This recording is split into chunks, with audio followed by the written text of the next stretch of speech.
Inireklamo ng kanyang mga pasahero ang isang jeepney driver na walang habas na humarurot sa kalsada sa Cavite. Makibalita tayo kay Darlene Kai.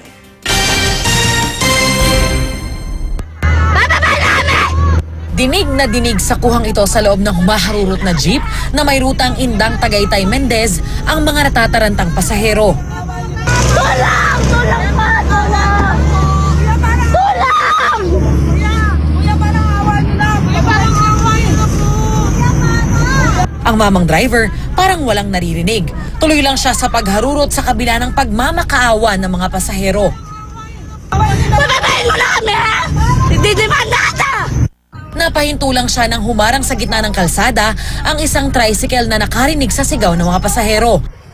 Sigaw at mura mula sa mga pasahero ang inabot ng driver na kinilalang si Dennis Solana. Adi ka ba? Ha? Adi ka? Pero ang jeepney driver tila dead malang matapos ang insidente. Galit po siya na nagmamayabang pa po. Ang sabi niya pa ay, bakit may nasaktan ba? Wala naman nasaktan, di ba? Agad na inireklamo ng uploader sa mga pulis si Solana. Inabangan siya ng mga pulis sa kalsada at tinikitan sa mga reklamong speeding at obstruction. Kwento ng uploader, bago humarurot ay tila naiirita ang driver sa mga pasahero sa hindi malinaw na dahilan. Nagmumura at may iba pa raw itong sinasabing hindi maganda habang nagmamaneho.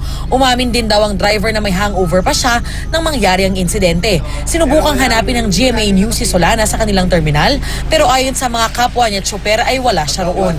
Darlene Kai, GMA News.